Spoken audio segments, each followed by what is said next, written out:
Escucha a Nieves Santiesteban, Chari Castañeda y María Teresa Lampón en Ser Eucaristía con Jesús. Es nuestro amor al Hijo único el que nos salva glorificándole, manifestándonos las riquezas de su amor en la Eucaristía. Ser Eucaristía con Jesús. Nos da el que le amemos a Él y glorifiquemos al Padre, fuente y término supremo de este amor. Ser Eucaristía con Jesús. Aquí, por Mundo Católico, construyendo la civilización del amor. Hola, estamos aquí en Ser Eucaristía con Jesús. Hola, Chari, ¿cómo estás? Hola, Nieves, muy bien, gracias. ¿Y tú? Muy bien, gracias a Dios. Qué bueno, qué bueno. Pues aquí muy contentos de estar otra vez con ustedes y pues hoy tenemos un tema muy interesante, Chari, muy interesante que hemos escogido pues para prepararnos justamente para el Corpus Christi, para la importancia de esa fiesta que viene dentro de unos días en la Iglesia Católica. Y bueno, pues vamos a tocar este tema tan interesante. A ver, Chari. Sí, pues el día de hoy vamos a hablar acerca de la postura que tienen o la creencia que tienen nuestros hermanos separados, nuestros hermanos protestantes acerca de la Eucaristía. Así es, y bueno, es un tema crucial porque pues es la esencia de nuestra fe. Nosotros pues como culmen y centro de nuestra fe está la Eucaristía y pues nuestros hermanos separados pues ya lo mencionamos, el tema de hoy va a ser específicamente sobre los protestantes, lo que ellos piensan, lo que ellos creen y bueno, y cómo esto pues repercute en nuestra historia, ¿no? Exactamente, bueno, hay que recordar, Nieves, que hasta el siglo XVI, que es cuando se separa la iglesia o que surge la iglesia protestante, todos los cristianos creíamos en la presencia real de Jesús en la Eucaristía. ¿Sí? O sea, que hasta ese momento todos estábamos iguales. Pero bueno, con la Reforma Protestante vamos a ver en qué difieren estas diferentes denominaciones. ¿Sí? Oye, Chari, el otro día hicimos un programa justamente que se llamaba La Adoración Eucarística en el curso de la historia. Ajá. Y pues sí vimos que ya estas teorías heréticas, donde pues se decía que la presencia real comenzaron desde el siglo IX dentro de la Iglesia Católica, dentro de los mismos monasterios, pero que gracias a esos ataques que sufrió la Eucaristía se suscitaron muchas defensas y muchas bendiciones dentro de la Iglesia que suscitaron la adoración. Sí, exactamente. Eran los cátaros los que tenían esas ideas. Y desde antes de los cátaros también, por ahí en algún monasterio que hubo, benedictino, en el siglo IX, comenzaron estas herejías. Claro que algunas religiones protestantes tomaron estas herejías y de la cual se suscitó toda esta historia. Exactamente. Bueno, algo también que es muy importante marcar la diferencia entre lo que es la transubstanciación, la presencia real y la consubstanciación. La presencia real es reconocer que Jesús está en la Eucaristía, en el cuerpo y en la sangre, en el vino y en el pan. La transubstanciación nos indica que el vino deja de ser vino y se convierte en sangre. El pan deja de ser pan y se convierte en la carne de Cristo. ¿Sí? Y esa es nuestra creencia católica. Ajá, los católicos creemos en esto principalmente. Y la consubstanciación es la creencia de que en un momento o durante la consagración, por llamarlo así, Jesús está presente en el pan y el vino, pero terminando el rito o terminando la celebración como que se va. Y entonces pues vuelve a ser pan y vino. Entonces que no tiene ya ningún valor espiritual, por decirlo así. Pues muy interesante ese término porque vamos a estar hablando de él más adelante, ¿verdad, Chari? Exactamente. Entonces, bueno, vamos a ver cómo se diferencian las diferentes ramas del protestantismo en cuanto a la Eucaristía. Entonces tenemos los luteranos, que hay que recordar que fueron los primeros que se separaron. Lutero creía que durante la consagración se unía al pan y el vino la presencia de Jesús. O sea, que en ese momento sí había presencia real. Es lo que conocemos como consubstanciación, pero que al terminar el rito se iba, ¿sí? Entonces, bueno, pues ahí ya podían hacer lo que quisieran con el pan y con el vino, porque consideraban que ya Jesús se había ido, ¿sí? Luego la siguiente postura es la de Calvino, en donde nos dice que durante la celebración de la cena se recordaba o había una presencia espiritual, ¿sí? Como que había ahí algo, es muy difusa esta creencia que tienen, ¿sí? Pero que igual decía que realmente el pan seguía siendo pan y el vino vino.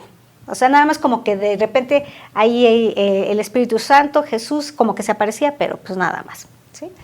Y otros sectores, bueno, que consideran que durante la celebración, la última cena o la cena del Señor, que también lo llaman, es nada más recordar lo que pasó en ese momento. Ni siquiera hay presencia, ni siquiera hay, el pan siempre sigue siendo pan, el vino vino, y bueno, no pasa completamente nada. Y hay otra postura también de los anglicanos que me parece muy, muy interesante, pero también un poco difusa, que ellos no saben, o la postura oficial es que no saben si está presente Jesús o no.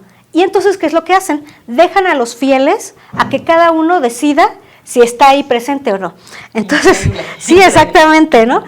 Ahora sí que los que van pueden decir, bueno, pues sí está, comulgan o toman del pan, y hay quienes dicen, bueno, no está, nada más estamos conmemorando y demás.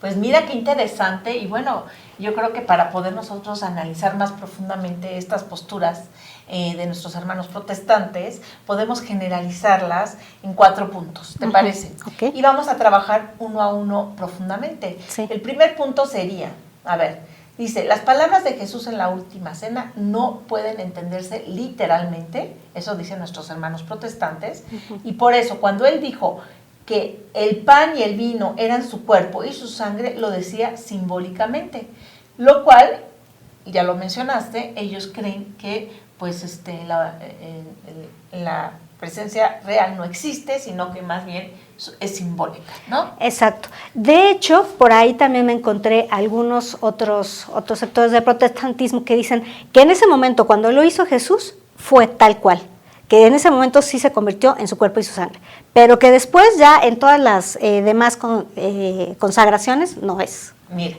entonces esto es muy interesante porque pues aquí tenemos que volvernos desde los inicios de la iglesia. ¿Por qué? Porque nosotros sí nos sustentamos nuestra fe con la Santa Biblia, pero también con la tradición. Y la tradición comienza, sobre todo en el primer siglo, claro, que es cuando se forma la Santa Iglesia, cuando se funda la iglesia y cuando se comienzan con las primeras Eucaristías. Y entonces esta va a ser verbal. Y va a pasar de boca en boca, desde los apóstoles a sus discípulos y de estos discípulos a sus discípulos, y así durante el primero y segundo y tercer siglo. Y entonces esta tradición oral, que es muy importante para la iglesia, gracias a Dios, se va a constatar en algunos escritos de algunos doctores de la iglesia que la iglesia ha rescatado y que ha enaltecido, sobre todo en estos temas eucarísticos. Entonces, por eso es tan importante cómo nuestra fe católica está sustentada no nada más en la Biblia, sino también en la tradición. Exacto. Tristemente, nuestros hermanos separados, como Lutero, lo que hicieron en un principio fue decir que solo van a sustentar la fe en la Biblia. Entonces, borran de tajo toda la tradición, borran de tajo todos los escritos sobre San Agustín, San Ireneo, tantos santos importantes, sobre todo al principio de la iglesia, en donde se narra el por qué sí Jesús dijo que su cuerpo estaba presente en la Eucaristía, ¿no? Así es. Entonces, nos vamos entonces a los inicios, cuando Jesús lo dice en la última cena. Y dice, pues que en el siglo I ya tenemos textos establecidos que hacen referencia a la presencia del pan y el vino, que sí son el cuerpo y la sangre. Y dice, y te voy a leer, y lo voy a leer porque es muy importante, a San Justino, que él es mártir, que muere en el año 155. Okay. Entonces, él ha recibido muy de cerca toda esta tradición oral y él lo establece en su libro diciendo, este alimento es llamado por nosotros Eucaristía.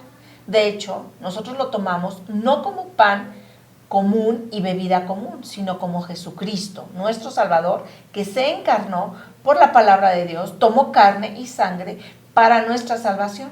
Así hemos aprendido que también aquel alimento consagrado con la plegaria que contiene la palabra misma y de quien se nutre nuestra sangre y nuestra carne, es por transformación, carne y sangre de aquel Jesús encarnado.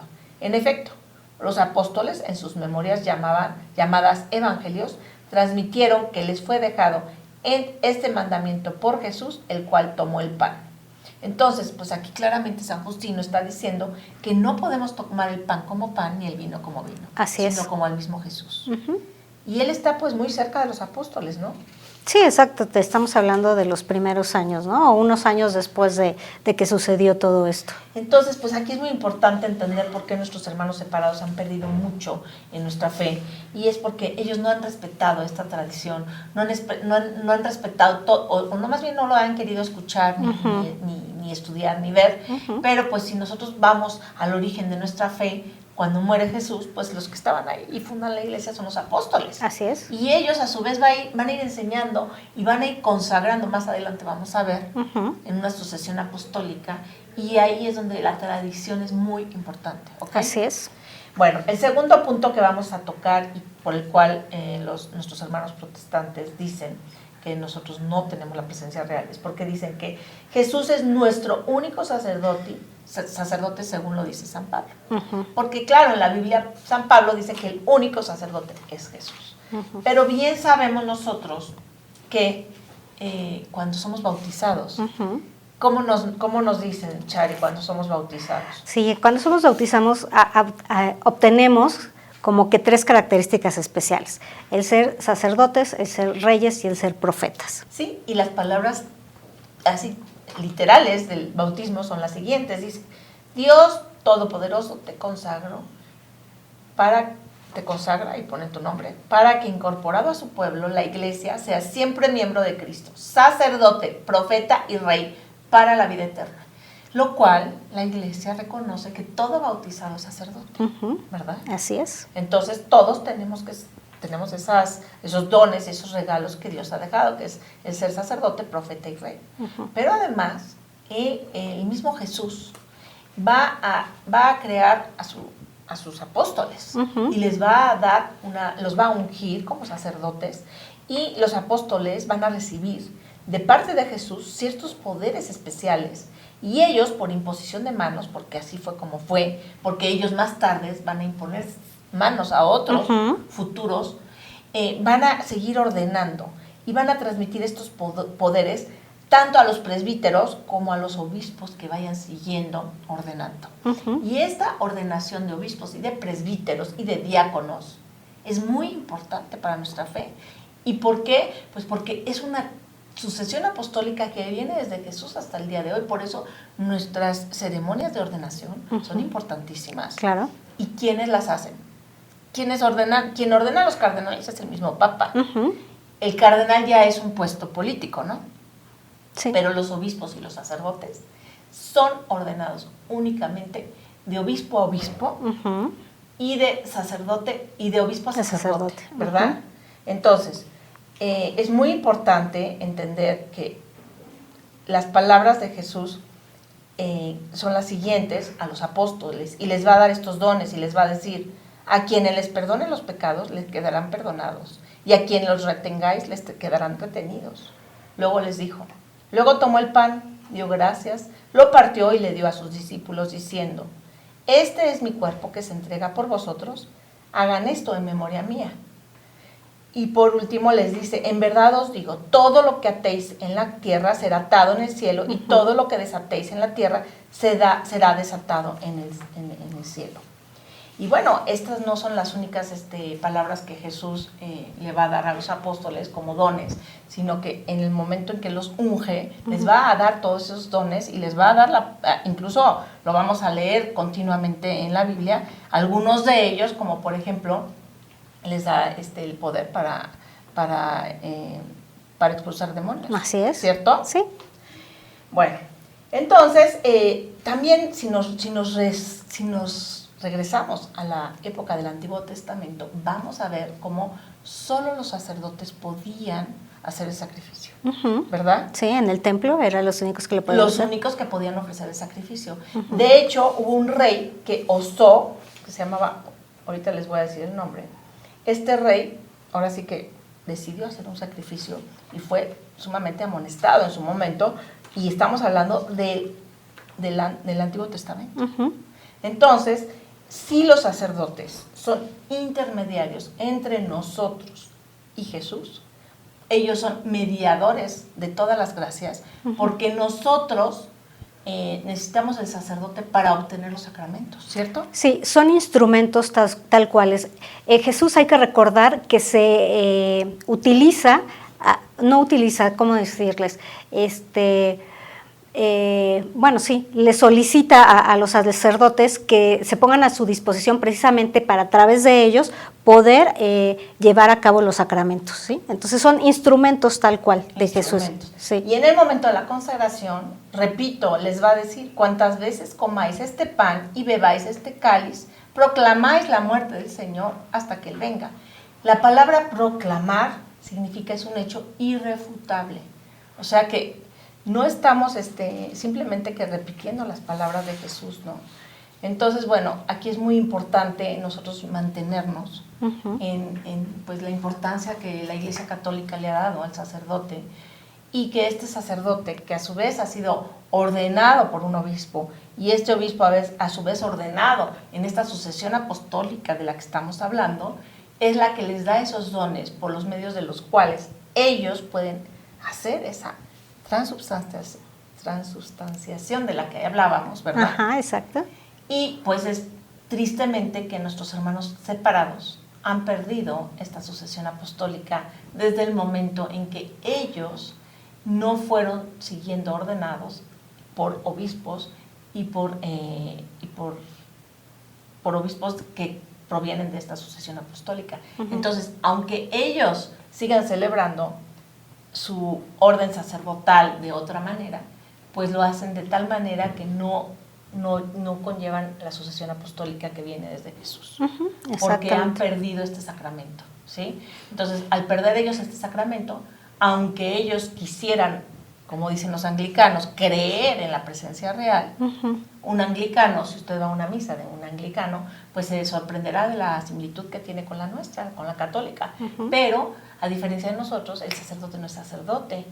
Y usted me va a decir: ay, ¿cómo es posible? Pues si ellos son ordenados en su iglesia. Sí, es cierto, pero cuando ellos quieren volverse católicos, pensando que su iglesia es idéntica a la nuestra, se sorprenden al saber que se tienen que volver a ordenar, ya que su ordenación sacerdotal no es válida en nuestra fe católica. Exacto, y esto es interesante, Nieves, porque como comentábamos, de hecho el bautizo es el único que es reconocido en cualquiera de las denominaciones cristianas, ya sea católica o ya sea protestante, pero ya los demás no es reconocida. En el caso del orden sacerdotal, exactamente, si se ordenaron en alguna religión protestante, al momento que se quieren integrar al catolicismo, bueno, tienen que volver a ordenarse. Así es. Y eso pues ya depende de cada diócesis en cuando los reciben, pues su formación, cuánto tiempo se va a llevar. Pero obviamente se tienen que volver a formar, y pues a eso les invito a leer este libro tan interesante de Scott Hahn, que se llama Regreso a Roma. ¿Lo has leído? No lo he leído. Es preciosísimo. Él es un protestante convertido al catolicismo, y él se convierte, fíjate, estudiando la Biblia. Ay, qué precioso. Él se convierte estudiando la Biblia, y bueno, se llama Roma Dulce Hogar, algo así. Sí, se llama Roma Dulce Hogar. Y este libro de Scott Hahn es una maravilla, es un tesoro para nosotros los católicos, porque él, ahora sí que como un buen converso, y como San Pablo, pues es un luchador, y pues nos demuestra con la pura Biblia cómo pues, los católicos vivimos la verdadera fe, ¿verdad? Así es. Es hermoso ese libro. Bueno, otro de los puntos que nuestros hermanos separados continúan diciendo es que el sacrificio de Jesús en la cruz fue único y definitivo, tal como afirma la Biblia, y no se puede repetir ni replicar. Al respecto, nosotros tenemos que contestar conforme a nuestra tradición y a nuestras creencias católicas, en las cuales, por supuesto, que cada misa y cada Eucaristía se repite el sacrificio, pero no es que se repita el mismo sacrificio en el que Jesús muere en la cruz, sino que nosotros, de manera, se actualiza ese sacrificio en el momento de la transubstanciación. Exactamente, mira, esto es maravilloso porque, como bien dices, Jesús se sacrificó una vez y para siempre, ya no es necesario. Sin embargo, nosotros tenemos la oportunidad en el momento de la consagración y de la Santa Misa de estar presentes en ese momento. Espiritualmente. Ajá, exactamente. Es como si el tiempo y el espacio desapareciera y entonces en espíritu estamos presentes en ese justo momento. Y ojo, como buenos sacerdotes que somos, porque estamos bautizados, podemos participar de ese sacrificio y ser parte de él. ¿Cómo? Pues ofreciendo nuestro sacrificio, nuestra vida, nuestro trabajo, nuestro todo, nuestras oraciones, todo se lo ofrecemos y lo unimos al sacrificio incruento, ¿verdad? Sí. De Jesús en la cruz. Entonces, sí existe un solo sacrificio, en eso tienen razón los protestantes, ¿no? Pero lo que no tienen razón es que nosotros, por el puro hecho de que el tiempo para Dios es otro tiempo, ¿verdad? Ajá. O sea, el tiempo es una, dicen que en el más allá no existe el tiempo, ¿no? Ajá, para es atemporal, sí es. Entonces, nosotros participamos en el momento de la consagración, de ese momento en el que muere Jesús en la cruz y estamos espiritualmente presentes. Por eso la solemnidad en nuestras misas es importantísima en ese momento. Por eso nos arrodillamos. Por eso nosotros contemplamos la muerte de Jesús en la cruz en ese momento y claro, le damos gracias. Y Él, a su vez, ofrece su muerte en ese momento por nosotros, por todos los pecadores y por todos los que se van a salvar por ese sacrificio, ¿verdad? Así bueno, es. Más bien Él muere por todos. Sí, por toda la humanidad. Son los que se van a salvar. Los que decidimos salvarnos, nos salvamos. Por eso la importancia de que querramos salvarnos realmente. Sí. Pero es importantísimo entender esto y por eso para nosotros, los católicos, es importantísimo mantener respeto durante la Santa Misa. Porque si comprendiéramos la Santa Misa, de verdad que no habría las distracciones que hay. Simplemente estaríamos pendientes de este gran momento en el cual Jesús va a morir en la cruz, ¿verdad? Sí. Porque vamos a participar espiritualmente. ¿Por qué? Pues porque Dios así lo ha querido. Así como todo lo espiritual que no acabamos de comprender y que solo quizás el día que muramos vamos a poder entender todas estas partes espirituales, pero es real la transubstanciación, es real el sacrificio y nosotros simplemente somos invitados a participar espiritualmente de ese sagrado momento, ¿verdad? Así es. Qué hermosa es nuestra Maravilloso, iglesia. sí. La verdad es que cuando uno estudia estas cosas es cuando más se enamora de nuestra fe, ¿verdad? Bueno, y el último punto que nuestros hermanos separados alegan es el siguiente, dice: lo que Jesús está haciendo en la última cena era simplemente una acción de gracias. Y eso es la esencia de la Pascua judía. Entonces, pues, a ver, Chari, si quieres ayudarme a... Exacto. Los judíos tenían esa tradición precisamente de celebrar la Pascua judía como un agradecimiento de que habían sido liberados de Egipto, de que podían ser ya un pueblo libre. Y es lo que comentan los hermanos separados, que es también nada más una acción de gracias, es el celebrar pues la salvación que ha hecho Jesús por cada uno de nosotros. Y sí, así San Lucas lo va a decir claramente, y va a decir: y tomó el pan y dio gracias, y lo partió y les dijo: este es mi cuerpo que por vosotros es dado, haced esto en memoria mía. Miren, es verdad, es una acción de gracias, por supuesto, y pues una acción de gracias no altera lo que ya se hizo, ¿no? O sea, ya hubo sacrificio, ya Jesús se quedó presente en la Eucaristía, eso es muy importante. ¿Por qué se queda presente con nosotros? Porque nosotros somos alma y espíritu, alma y cuerpo, ¿no? Entonces, al tener nosotros el alma y el cuerpo, nosotros físicamente podemos participar de la divinidad con la presencia eucarística, porque en el momento en que nosotros tomamos la Eucaristía y lo consumimos, ¿sí? En ese momento tan sagrado y tan importante, materialmente Dios nos está permitiendo, ¿verdad?, estar con Él. Tristemente nuestros hermanos separados han querido quitar toda presencia material y han querido que su fe sea meramente espiritual. Nosotros no, nosotros gracias a Dios conservamos el agua bendita, ¿verdad?, los sacramentales. Conservamos los sacramentos, el sacramento de la confesión tan importante, ¿no?, en el cual nosotros estamos pues, permitiendo que el sacerdote en ese momento, Jesús mismo, ¿verdad? Sí. Porque eso es muy importante. A ver, aclara quién es el que consagra. Exactamente. Hay que recordar que el sacerdote, como les comentaba al principio, es un instrumento de Dios y entonces en ese momento Dios se hace presente y Él es el que está presente en cada uno de los sacramentos. Por eso el sacerdote que consagra es Jesús mismo que está consagrando. El sacerdote que confiesa, en ese momento es Jesús mismo el que está confesando. En cada uno de los sacramentos tenemos la presencia completa y absoluta de Jesús y hay que recordar que donde está Jesús está el Padre y está el Espíritu Santo.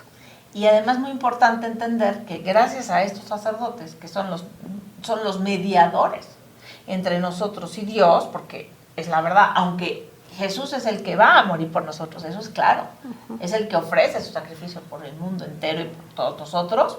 Independientemente de eso, nuestros sacerdotes van a ser mediadores y nosotros somos mediadores a su vez.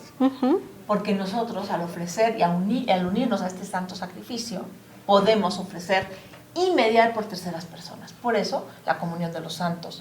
Y la comunión de los santos, tristemente, es otra de las cosas que nuestros hermanos separados han perdido. Entonces, para ellos es muy importante la sola escritura, es decir, la Santa Biblia, y para ellos es muy importante que se salvan por la fe. Entonces, ninguna acción, ellos no son mediadores de nada, ellos no pueden interceder ni pueden pedir por nadie, simplemente el que se va a salvar va a ser por la fe, y además le dejan la fe a Dios mismo, porque Dios mismo es el que va a otorgarle la fe a las personas. Entonces, simplemente han perdido esa facultad que Dios nos ha regalado, que por medio del bautismo, como ya lo platicamos, en la cual nosotros somos partícipes de este sacrificio y a su vez ofrecemos y como con la comunión de los santos podemos interceder, ¿verdad? Por el prójimo y bueno, también nuestros santos que están en el cielo, ¿verdad? Exactamente, exacto. Y entonces, bueno, pues es maravilloso que en este momento que estamos hablando de la Eucaristía y de la presencia real de Jesús en este sacramento, recordemos que Dios mismo nos ha regalado todos los sacramentos para que nos salvemos, no para que nos condenemos. Entonces hay que aprovechar esta gracia, esta bendición que tenemos de que a través de los sacramentos podemos acercarnos más a Dios, podemos pues ir en el camino de nuestra salvación. Y bueno, y entender muy claramente la importancia de nuestros sacramentos y especialmente la Eucaristía para que nosotros pues tengamos herramientas para defendernos ante ciertos ataques que existen hoy en día y que han existido durante, pues ya estábamos hablando desde el siglo IX, Chari, a la Eucaristía, y que sepamos defender y entendamos la importancia del por qué el estado de gracia, por qué tenemos que estar en gracia para poder recibir la Sagrada Comunión. Porque en el momento en que nosotros recibimos la Eucaristía es cuando estamos en común unión con Dios nuestro Señor, con sus 10 mandamientos. Entonces, lo invito a que usted, si no puede recibir la Sagrada Comunión, o no está listo, no está preparado porque no está en gracia, pues se acerque a un sacerdote. Y que el regalo más grande que podemos darle a nuestro Señor para poder pues ser un bueno, nadie es digno de recibir la Eucaristía, Chari, nadie. Pero el regalo más grande que le podemos dar a Dios nuestro Señor es tratar de vivir en un estado de gracia más perfecto todos los días, es decir, confesándonos, ¿verdad? Es recurriendo al sacramento de la confesión, porque es así como recibimos nosotros las gracias para santificarnos, ¿no? Así es, Nieves. Y entonces, bueno, pues recordar que todo esto es precisamente herramientas que Dios nos da para, lo que acabas de decir, nuestro camino a la santidad. Todos y cada uno de nosotros estamos llamados a ser santos. Y tenemos que empezar a experimentar esta santidad en la tierra, no tenemos que esperar a morirnos para ver qué pasa con nuestras vidas, no, aquí y ahora es el momento de ser santos y de experimentar la presencia de Dios, de Jesús, en cada uno de los días de nuestra vida. Sí, ya nos dijo Jesús, sed perfectos como mi Padre es perfecto, y pues ese es el camino, y pues les agradecemos mucho este programa, espero que lo hayan disfrutado como nosotros, Chari. Sí, muchas gracias, Nieves. Que Dios los bendiga, gracias. Mundo Católico, construyendo la civilización del amor, presentó